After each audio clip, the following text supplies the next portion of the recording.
Hi guys, I hope you're doing good. This is my track by track guide for Warrior in the Clouds Part 2, the final end.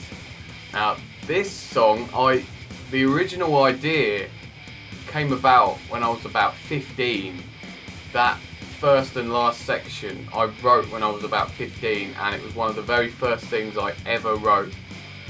And then the middle section came together a lot later on when I was about 16, 17, and I just basically put all the ideas together, and I just felt that they all fit really well together. This song is inspired by Metallica and Megadeth mainly. A lot of those riffs throughout the song are very similar to Metallica and Megadeth. The middle section's a little bit more progressive. It's got a lot of different ideas.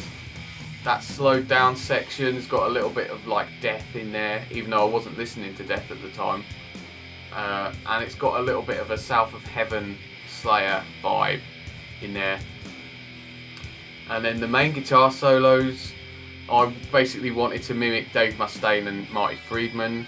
I wanted it to sound like a 2023 version of Rust in Peace, and I feel like that definitely does that. Recording went pretty well for this song. This was the first song that we did after our long break in the winter, and the first section, I remember Kim struggling a little bit with the drums. He couldn't quite figure out what time signature it was. We later went on to determine that it was in 4/4 and 7/8 at the same time.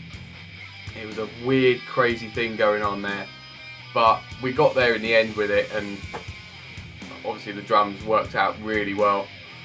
And even like the middle section, because there was like weird accents going on during that slowed down bit, and we kind of decided to leave those bits in because it just makes the drums sound a little bit more technical and a little bit more like there's more going on, which is really cool. I was really happy with how the leads and the guitar solos came out. I also love the mix and production on this.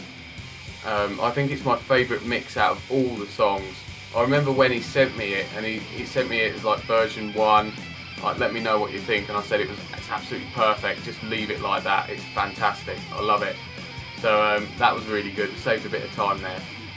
Now for the meaning behind the song. I come up with the song title long before this song was finished. I felt like I always wanted that to be the final song of the album, the final end, because I think it just fits really well for a last song. And you know, I wanted the last song to be quite energetic and fast, and I feel like that this is a really great send-off to the whole Warrior in the Clouds project. And just before the final section, there is a voice heard, and it says, "This is the final end for you." And this voice was done by me, but it's in fact the voice of the entity that is found at the start of the project. The entity is gone. So it's almost like the entity returns in a post-credits scene at the end of the album, and it's looking to seek vengeance on those who banished him to the realm outside of the universe, basically. And this in turn will set up the storyline for the second project and the trilogy as a whole. Warrior in the Clouds Part 2 is out now. You can check it out on YouTube, Bandcamp and all streaming services. Subscribe if you're new to my channel, and if you got this far, thanks ever so much for watching. Until next time, keep it metal.